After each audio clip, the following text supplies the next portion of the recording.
Salut à tous, moi c'est Romain, donc on va faire un petit point, un petit topo sur la cuisse, sans forcément refaire tout le cours évidemment, mais juste sur les points assez importants sur lesquels les questions peuvent tomber.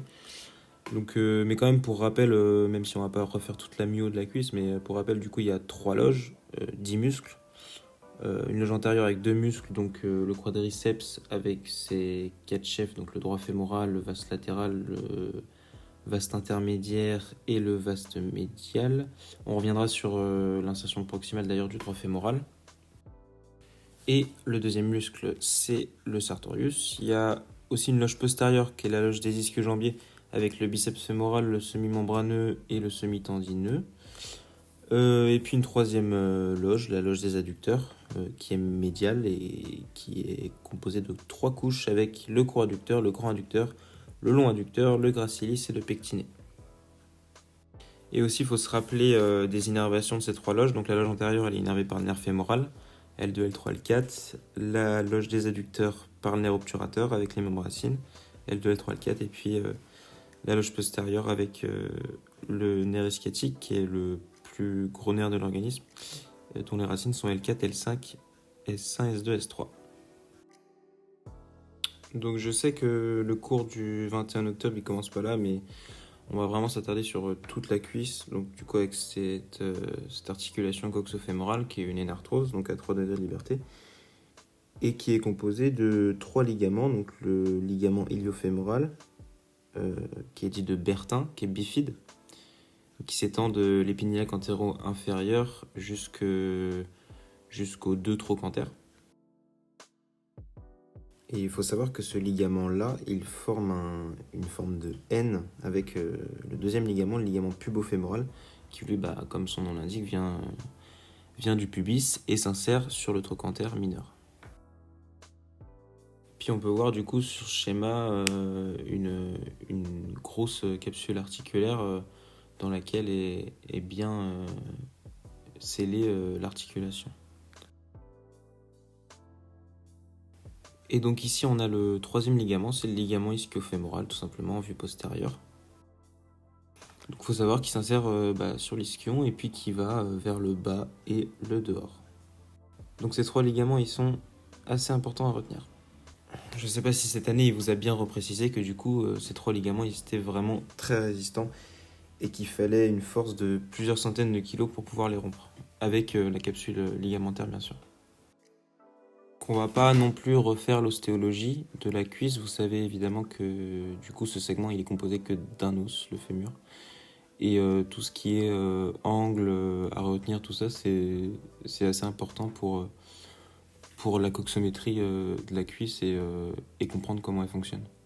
Par contre du coup sur une vue antérieure on peut voir le ligament inguinal qui va de l'épiniaque antéro-supérieur jusqu'à l'épine du pubis.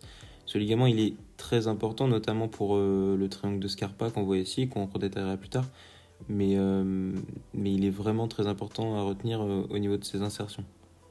Et puis sur ce schéma, on peut voir les 2 muscles de la loge antérieure, donc le quadriceps et le sartorius, qui est vraiment un muscle qui s'enroule autour de la cuisse. Donc qui va de l'épiniaque antéro-supérieur aussi et qui va lui jusqu'à la patte doigt. Vous en avez sûrement entendu parler, on va y revenir aussi. Et on peut voir aussi 2 muscles de la loge des adducteurs, donc le pectiné et le long adducteur.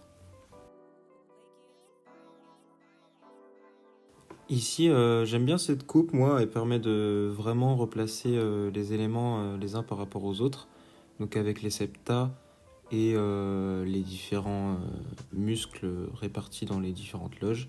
Et surtout, on peut voir du coup des rapports vasculo-nerveux. Donc ici, on peut voir le canal de Hunter, qui est en dehors du sartorius et en dedans du fémur, parce que c'est une coupe scanographique. Donc dedans, il y a l'artère fémorale superficielle, la veine fémorale superficielle et le nerf fémoral. Il faut savoir que cette artère fémorale superficielle, elle va passer à la face antérieure du fémur pour devenir l'artère poplitée.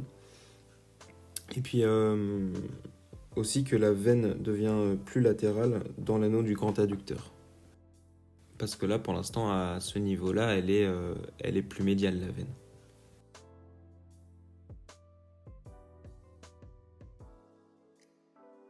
Donc je vous avais dit qu'on reviendrait sur l'insertion proximale du droit fémoral, qui est hyper importante, qui est en 3 tendons, un tendon direct qui s'insère sur l'épiniaque antéro-inférieur, un tendon récurrent dont on ne voit pas la terminaison ici, mais qui s'insère à la face ventrale du trochanter majeur, et puis un tendon réfléchi qui lui longe le pourtour supérieur de l'acétabulum. Ici, donc là, c'est le schéma en vue antérieure où on peut voir le court adducteur. Là, ce qui va être assez important, c'est de voir le nerf obturateur qui sort du foramen obturé. Mais aussi au niveau artériel, donc là c'est mal dessiné, hein, l'artère fémorale superficielle, normalement c'est pas la même que l'artère fémorale profonde évidemment, l'artère fémorale superficielle elle part en postérieur. Mais ce qui va être important c'est la profonde, parce qu'elle va donner plusieurs branches avec des artères perforantes qui traversent les muscles et les septa pour la vascularisation des muscles de la cuisse. Une artère circonflexe latérale qui passe au bord supérieur du col fémoral et qui va rejoindre l'artère circonflexe médiale.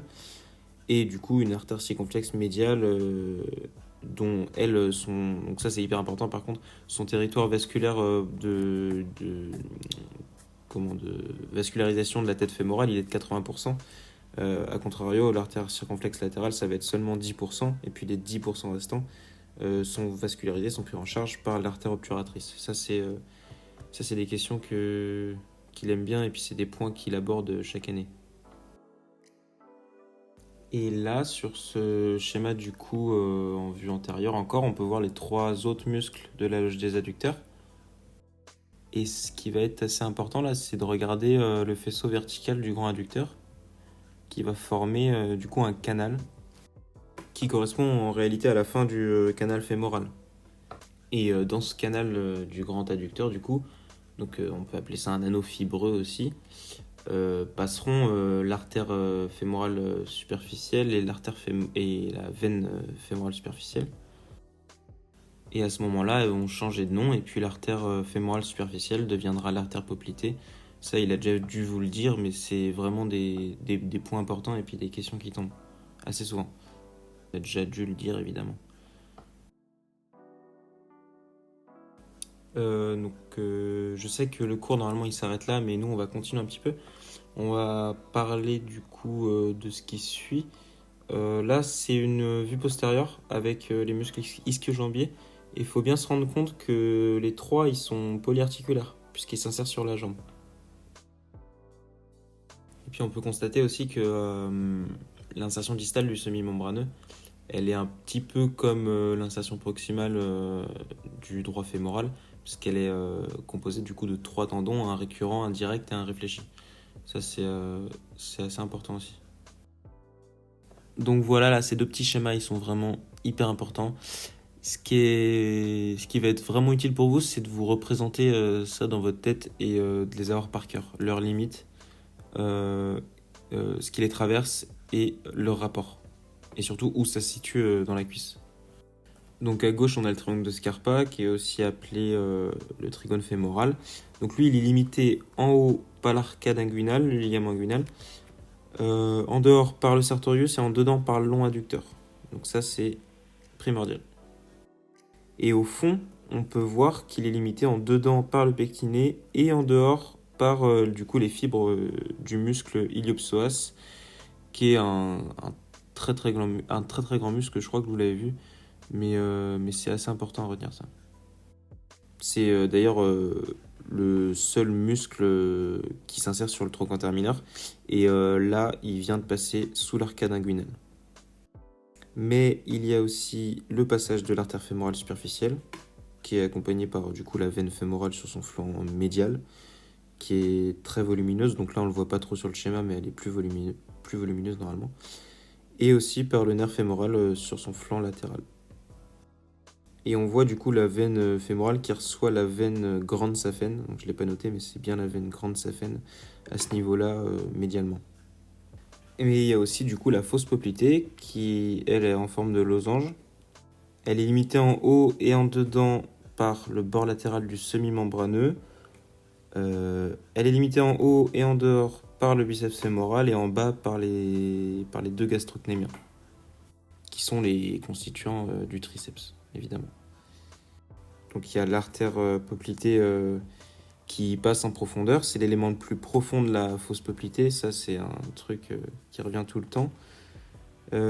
Cette artère poplitée, elle est accompagnée par la veine poplitée, qui est plus superficielle, du coup. Le plan superficiel, lui, donc, du coup, il est constitué par les branches terminales du nerf sciatique. Donc, il y a, en fait, le nerf sciatique, il va se diviser en deux nerfs, le nerf tibial et le nerf fibulaire commun.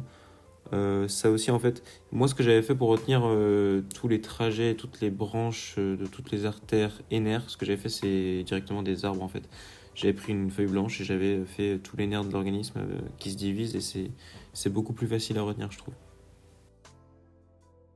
Donc voilà, là ensuite on va passer sur le genou, mais c'est assez complexe. Là, ce que je voulais juste préciser, du coup, c'était un petit topo sur la patte doigt. Donc là, on est en vue médiale et la patte doigt, du coup, elle se situe au niveau du tibia sur sa face antéromédiale. Il y a trois muscles qui s'y insèrent, le sartorius, le gracilis et le semi-tendineux. Ils viennent de trois loges différentes, de trois constituants différents de l'os coxal, et ils ont trois innervations différentes. Ça, c'est, je sais pas si vous l'avez dit cette année, mais c'est vraiment hyper important. Notamment aussi le fait qu'ils soient tous les trois biarticulaires. Donc là, ça c'est une vue latérale du coup du genou, avec, on peut voir du coup le ligament collatéral latéral. Ce qui va être juste assez important à retenir là, c'est les mouvements et les ligaments, ce qui limitent, ce qui permettent. Là, le ligament collatéral latéral, il limite le varus, et puis à l'inverse, le ligament collatéral médial, lui, il limite le valgus. En fait, le varus, ça va être plutôt une adduction, donc un rapprochement des genoux. Et puis, du coup, il y a aussi les ligaments croisés antérieurs et postérieurs. Et là, le professeur Hamel, il aime bien demander à chaque fois quelles sont leurs orientations à tous.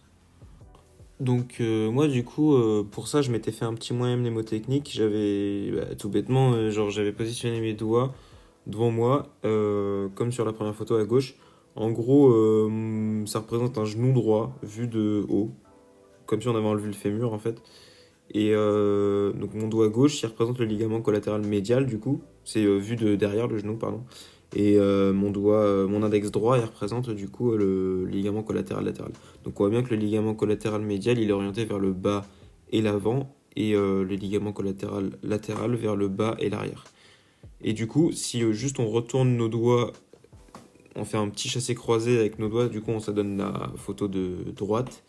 Et puis là, du coup, celui qui se dirige vers l'avant, donc mon index droit, c'est le ligament croisé antérieur, donc qui se dirige bien vers le bas, l'avant et le dedans, un petit peu. Et le ligament croisé postérieur, qui du coup lui se dirige vers le bas, l'arrière et le dehors. Mais c'est pas clair, mais dans ma tête, en fait, dans votre tête, il faut que vous trouviez un moyen qui vous correspond et pour lequel vous êtes sûr que vous vous tromperez pas. Et donc grâce à ça, on se rend bien compte qu'au niveau du condyle latéral, l'avancée elle est limitée par le ligament collatéral latéral et le recul, lui, il va être limité par le ligament croisé antérieur. Et au niveau du condyle médial, l'avancée elle est limitée par le ligament croisé postérieur et le recul, lui, il est limité par le ligament collatéral médial. Donc en fait, ces ligaments ils sont croisés entre eux deux à deux.